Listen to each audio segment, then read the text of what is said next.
Moss-type LNG carriers have a unique appearance due to their spherical cargo tanks. The independent type cargo tanks are built in accordance with the IGC code. They are encased within the inner hull and are situated inline from forward to aft.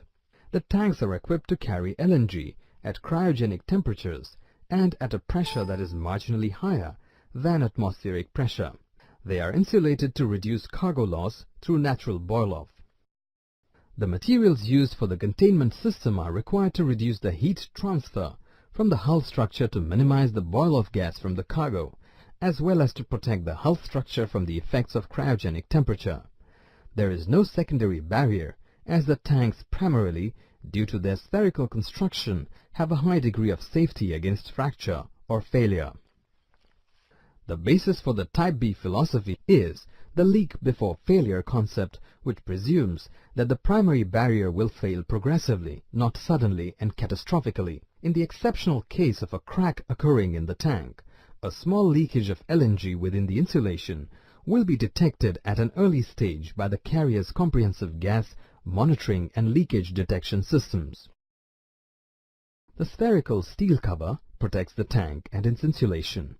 It also allows us to control the hold space atmosphere. The lower edge of the cover is welded to the deck, forming a watertight seal. A flexible rubber seal is used at the point where the tank dome protrudes out from the cover. The void spaces between the cargo tanks, the water ballast tanks, and the tank cover are called hold spaces. A positive pressure of inert gas or dry air is maintained in the void space surrounding each tank. A cargo tank is housed within a hold, and each hold is separated by a watertight bulkhead. The spaces at the tank shoulders are used for the passage of electrical cables and various piping systems. Moss tanks are insulated using flat panel insulation or spiral generation system. The tanks are heavily insulated with polystyrene foam ranging between 150 mm and 250 mm thick to reduce natural boil-off to a minimum. The shield is formed by the aluminum foil surface of the tank insulation. The foil protects the insulation and directs any leakage away.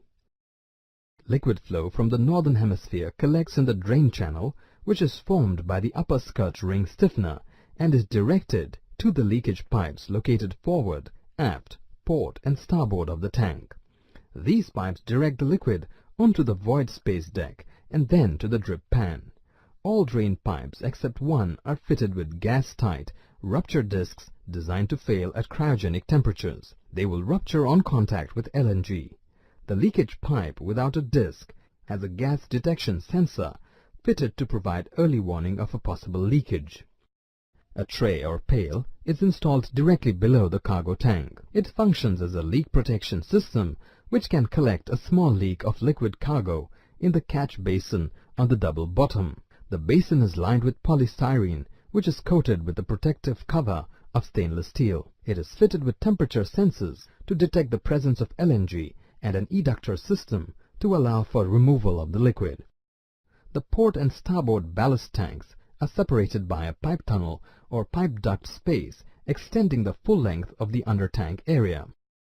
It is a special casting joint between the aluminum and steel sections of the cylindrical supporting skirt. It is fitted between the skirt and the tank's equatorial ring to strengthen this intersection and acts as a thermal brake. It reduces heat conduction from the ship's structure into the tank and vice versa. The equatorial ring has a special profile and is fitted at the tank's equator. It is connected to a metal skirt whose lower part is welded to the ship's structure. The skirt transmits the weight of the tank and the cargo to the lower hull. The skirt is stiffened in the upper part by horizontal rings and the lower part by vertical corrugated stiffeners. The spaces between the inner hull and outer hull are used for ballast and will also protect the cargo tanks in the event of an emergency situation, such as a collision or grounding. Ballast is taken in wing or side tanks and cross-water tanks. Ballast may also be taken in the fore and aft peak tanks. Each cargo tank has two double-bottom wing tanks, namely port and starboard. The wing tanks extend on the sides from the pipe tunnel to the trunk spaces. In a four-tank arrangement, there are three cross-ballast tanks situated between the cargo tanks and a center ballast tank forward of number 1 cargo tank. The central pipe tower or tubular tower is fitted in the drome. It provides access into the tank, carries various level measuring systems, and supports the pipes and cables running to and from the cargo pumps. The tower is fitted with guides at the lower end to restrict movement but allow for expansion. Any LNG liquid leakage between the tank plating and the insulation drains by gravity through a drain tube to the drip pan. The drain tube is sealed in normal service by a bursting disc which is designed to fail at cryogenic temperatures. The equatorial ring has a special profile and is fitted at the tank's equator. It is connected to a metal skirt whose lower part is welded to the ship's structure. The skirt transmits the weight of the tank and the cargo to the lower hull. The skirt is stiffened in the upper part by horizontal rings and the lower part by vertical corrugated stiffeners.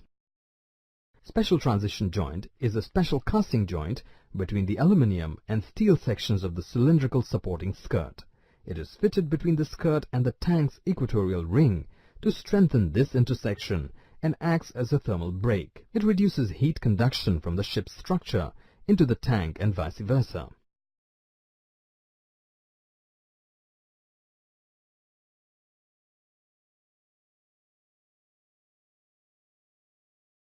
Before LNG is loaded into the tanks, the hold spaces should be dry to avoid any moisture penetration into the tank insulation. There is a hold space heating and drying system to dry out these spaces, thereby removing moisture and preventing any dew forming. This also has the added benefit of preventing corrosion. Note that if the relative humidity is kept below 50 to 60%, the corrosion rate can be kept extremely low. The hold spaces must also be free of carbon dioxide, as it will solidify at a temperature of -78.5 degrees centigrade.